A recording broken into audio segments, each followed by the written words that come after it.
Salut! Je suis Flova Cosplay et je vous fais ce réel pour vous montrer comment je suis passée de ça à ça.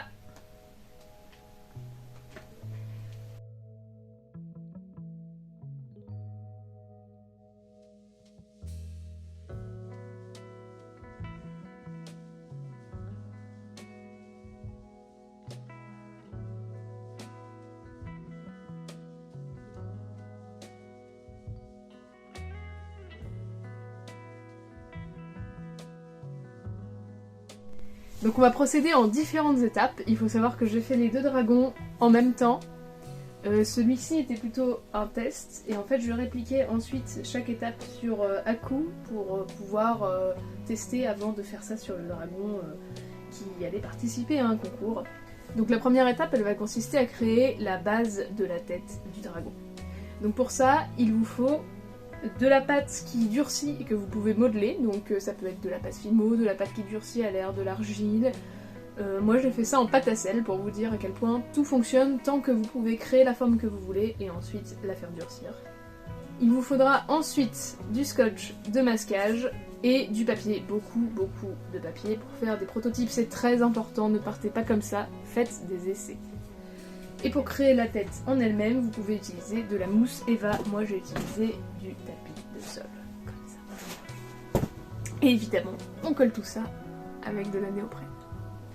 La toute première étape, c'est de créer la forme de la tête de votre dragon en sculpture. Donc moi j'ai fait deux dragons différents, donc celui-là c'était un dragon médiéval, donc on voit qu'il a un peu plus une tête de dragon classique avec des grandes narines et des yeux qui sont renfoncés dans les sourcils. Et celui-là, c'était celui qui était de base pour Aku, avec des yeux beaucoup plus fins et un nez qui ressemble un peu à un nez de chien. Attention! Lorsque vous faites ceci, si vous voulez que les yeux puissent se fermer, pensez-les à les mettre vraiment de face. Les miens sont plus sur les côtés que de face, même si on les voit un peu en face.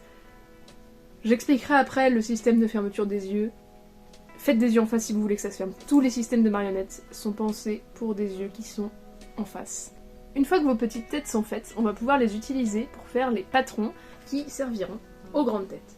Donc pour ce faire, c'est très simple, on coupe des petits morceaux de scotch de masquage, donc c'est du scotch de peintre en papier qui ne colle pas trop, qu'on va venir coller un peu partout sur toute la forme de nos têtes en allant bien dans les creux et dans les interstices. Une fois que c'est fait, on va dessiner au feutre chaque endroit où le papier est à peu près plié. Ce qui va permettre d'avoir tous les reliefs que vous avez sur vos têtes de dragon. Une fois que ça c'est fait, on décolle le papier très doucement, donc normalement comme c'est du scotch de masquage, ça devrait venir, et on coupe sur toutes les lignes qu'on a tracées. Une fois que c'est coupé, on obtient des petites formes. Par exemple ça, c'est le dessus de la tête de Aku.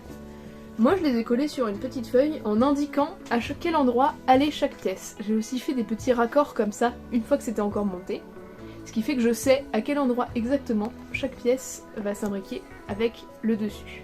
Une fois que c'est fait, vous pouvez scanner vos petites feuilles et les agrandir numériquement pour les imprimer en plus grand. Ça va vous donner des feuilles avec vos modèles en grand. Donc. Le tout c'est de faire des essais. Pour le coup, pour Aku, j'ai essayé 3 fois avant de trouver une taille qui me correspondait bien.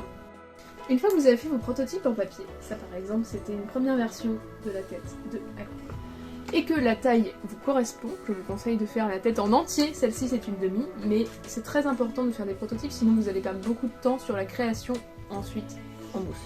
Si vous n'êtes pas satisfait et que vous avez gâché de la mousse, c'est nul. Autant le faire sur du papier, c'est mieux. Le tout dans le cosplay en général de toute façon, c'est de prendre son temps et de faire des essais. La précipitation est l'ennemi du mieux. Ma sensei. Une fois que donc ceci est fait, on prend notre mousse et on les reporte dessus en reportant bien évidemment toujours les petites marques de repères. On découpe la mousse, on prend la colle néoprène, on en met sur les bords, on attend 15 minutes que ça sèche et on colle tout. Et à partir de là, on aura une tête de dragon en mousse. J'ai ensuite répliqué ça sur le bas de la tête de mes dragons pour avoir deux parties qui s'emboîtent comme ça. Sur le côté, j'ai rajouté un petit empiècement avec un petit bout de tuyau. Bon, après vous prenez ce que vous voulez pour la fermeture, moi j'ai eu du mal à trouver. Et une fois les deux mises ensemble, ça fait le mouvement de marionnette. Maintenant, on va passer aux détails de la tête qui sont hors la fourrure. La fourrure, ce sera vraiment la dernière étape. Donc on va parler de l'intérieur de la bouche. Donc je vais essayer de vous montrer pour à coup. Chaque dent a été fait une par une. Il y a aussi des détails sur le palais, ainsi que la langue. Tous les détails à l'intérieur de la bouche sont faits en mousse. On peut acheter des tubes de mousse sur le site, sur des sites de cosplay, mais moi j'ai utilisé ça. C'est une frite de piscine qu'on trouve chez Decathlon. Et qui est en mousse très dense. Vraiment, par rapport aux frites qu'on utilisait quand on était enfant, qui sont très poreuses, celle-ci est très dense. Et est vraiment très bien pour être utilisée pour le craft. Comment on fait pour sculpter?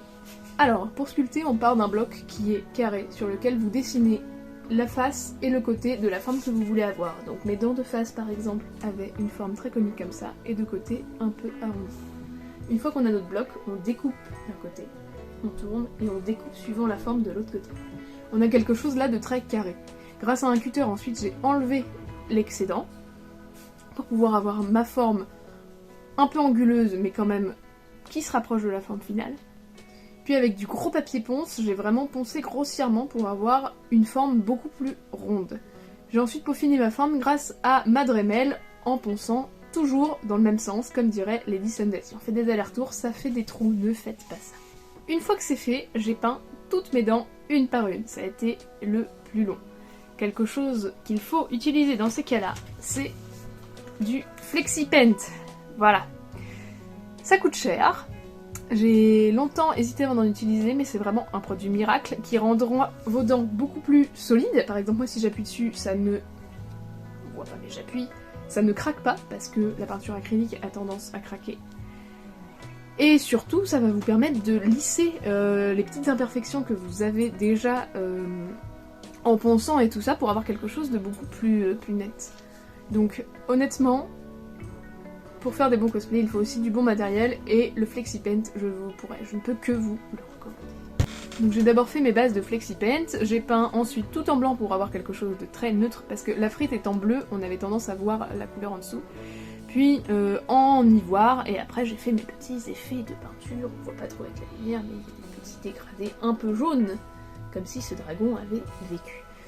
Je n'ai pas peint le dessous de la dent, afin de pouvoir les coller dans la bouche. La peinture a tendance à s'arracher lorsqu'on la colle, donc tous les endroits où vous allez coller, je vous conseille de ne pas peindre afin que la colle aille vraiment dans la mousse et adhère mieux.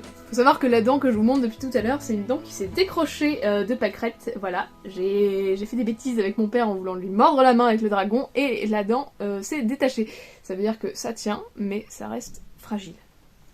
Pour l'intérieur de la bouche, j'ai fait pareil, j'ai tout peint, sauf les zones où allaient être mis les dents, donc j'avais fait des petits cercles au Posca pour savoir où ne pas peindre afin que la colle adhère mieux, et même comme ça s'est décroché.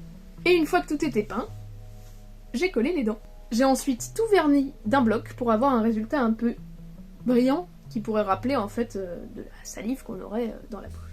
La technique dont je viens de vous parler, ça peut se répliquer pour les cornes. Pour Aku, c'est exactement comme ça que j'ai fait. C'est de la frite de piscine qui est taillée puis peinte, sauf que cette fois-ci j'ai verni avec quelque chose de beaucoup plus mat. Pour certains détails sur mes dragons, notamment le nez de Aku et le tour des narines de Fleur, j'ai utilisé de la pâte à rêve. Donc la pâte à rêve, c'est une espèce de pâte qui est comme de la pâte à modeler, qui sèche en fait à l'air, mais qui a la particularité de rester très molle et malléable une fois sèche. Ça veut dire que ça ne casse pas.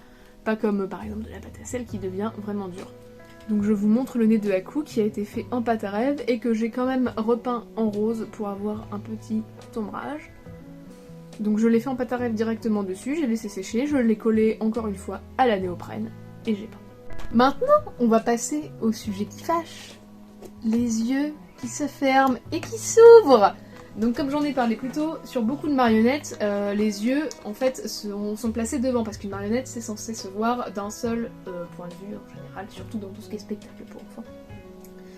Et moi j'ai fait l'erreur de vouloir faire des dragons plus réalistes en mettant les yeux sur le côté, sauf que il n'existe sur internet aucune explication pour des yeux de marionnettes qui se ferment sur le côté. Oui, j'ai cherché en français, en anglais, en toutes les langues. On trouve énormément de tutos pour des yeux qui se ferment sur le devant, donc il y a plein de façons de faire avec des élastiques où on appuie, ça tourne autour d'une barre. mais sur le côté ça n'existe pas. Donc j'ai créé un espèce de système. Je vous mettrai des photos de toute façon pour illustrer. Il faut savoir que c'est ce qui m'a pris le plus de temps sur mes dragons, c'est de tester. J'en étais à 6 systèmes différents. Et si celui-là n'avait pas fonctionné, j'arrêtais les yeux qui se fermaient. C'était fini, c'était des yeux fixes. Et très honnêtement, une marionnette avec des yeux fixes, c'est bien aussi. Vous n'êtes pas obligé de faire un système d'œil qui se ferme. Voilà. En plus là il est bloqué. Il faut savoir que ce système, il marche une fois sur 3. Il est très inconfortable pour la position de mes mains à l'intérieur de la marionnette. Ne faites pas ça, mettez les yeux en face. Sinon, qu'est-ce que j'ai utilisé pour faire les yeux? Des œufs. Voilà. Des œufs en plastique sur lesquels j'ai peint l'œil à l'intérieur pour garder la brillance. Donc n'oubliez pas, lorsque vous peignez à l'intérieur, de peindre à l'envers, c'est-à-dire d'abord le petit point noir, puis tous les traits de l'iris, puis la couleur principale, puis la couleur de contour, puis le blanc. Si vous peignez à l'envers, ça va pas marcher. La paupière est faite d'un œuf qui est, lui, plus grand. Les deux sont mis sur un petit support, je vous mettrai des photos de toute façon. Et la paupière tourne autour de l'œil lorsque j'actionne. Voilà. Avec tout ce que j'ai déjà expliqué, on a quand même bien avancé sur toutes les étapes de création d'un dragon. Il manque les oreilles. Les oreilles, c'est de la mousse Eva 2 mm qui est peinte, qui a été cousue sur de la fourrure et cousue ensuite directement sur la tête du dragon. Oui, c'est cousu, ça veut dire que mon aiguille passait à travers la mousse. Ça permet de bien faire tenir, parce que le problème c'est que ça a une base toute petite et si je ne les coupe pas, je ne peux pas les coller, ça ne tient pas. Une fois que votre dragon est fait et que tous les détails que vous avez voulu faire vous plaisent, on peut passer à l'ajout de la fourrure. Pour faire ça c'est simple, j'ai repris mes patrons de base que j'utilisais pour faire la tête en mousse et je les ai reportés sur ma fausse fourrure en laissant une bonne marge autour, histoire d'avoir vraiment de la marge tout simplement. La fourrure a ensuite été collée à la néoprène, toujours pièce par pièce, donc là c'est pareil, il faut y aller doucement. On colle la première pièce, donc par exemple pour Aku, je crois que j'ai commencé par le côté. Et ensuite je coupais pour que ça corresponde à la pièce en mousse en dessous. Ce qui est bien avec la fourrure, c'est que s'il y a un raté, on peut faire des petits empiècements. Il y a plein d'endroits où il y avait des petits trous. J'ai pris des petits bouts de fourrure qui me restaient et là que je les ai mis dedans. Pareil, cette pièce-là, c'est une fourrure d'une autre couleur qui est collée à l'intérieur. Attention, lorsque vous faites un dragon, il faut penser que la fourrure c'est épais. Et celle-là, je l'ai rasée pour avoir quelque chose de plus court que là où c'est vraiment beaucoup plus long. Mais Aku a quand même gagné un bon centimètre de chaque côté de fourrure. Donc quand vous faites votre patron, pensez-y. Moi il avait une tête plus allongée et j'ai été très déçue quand j'ai mis la fourrure et que j'ai vu qu'il avait tout de suite pris du volume. Vraiment, ça a été une énorme déception de ce cosplay. Maintenant je m'y suis fait mais ça a été très dur. Une fois que vous aurez mis la fourrure, votre dragon sera tout fluffy. Vous pouvez prendre une tondeuse avec un sabot et tout doucement raser dans un sens puis dans l'autre pour enlever de la matière et avoir quelque chose de plus naturel. Moi j'ai laqué ensuite les poils pour qu'ils ne bougent pas et qu'ils aillent vraiment dans le même sens, sinon ça a tendance à partir dans tous les sens. Je n'ai pas précisé que j'avais collé les cornes avant de mettre la fourrure. C'est-à-dire qu'une fois que la fourrure arrivait dessus, je visualisais, je la posais d'abord comme elle allait être, je faisais un trou à l'endroit de la corne, et pour mettre la fourrure, j'ai enfilé par le trou et mis dans l'autre sens. C'est très important, si vous collez ça sur la fourrure, ça ne tiendra pas, il faut que ce soit collé directement sur la base en mousse en dessous. Une fois toutes ces étapes réalisées, vous avez la tête. Je pense que ça peut marcher aussi si vous voulez faire du furie pour faire en fait une tête de furie. C'est juste qu'il faudra prendre les dimensions par rapport à votre visage, donc plus gros. Mais dans l'idée, c'est de la mousse avec de la fourrure dessus. Je dis ça comme si c'était facile, oui. Maintenant, on va parler du corps des dragons, parce que oui, la tête toute seule c'est bien, mais il faut un corps. Pour que votre dragon tienne en l'air, il faudra que votre bras sera dedans. Donc, comment j'ai fait mes corps de dragon ? J'ai acheté des coussins, comme ceux-ci, qui sont en fait des coussins pour dormir, des body pillows qui permettent en fait d'être maintenus lorsqu'on dort. Une fois que j'avais mon body pillow, je l'ai ouvert, je l'ai fait plus petit, donc ça vous faites la taille que vous voulez, en pensant toujours que la fourrure autour va rajouter de l'épaisseur. Si vous voyez le trou par rapport au body pillow et l'épaisseur de fourrure, il faut prendre ça en compte.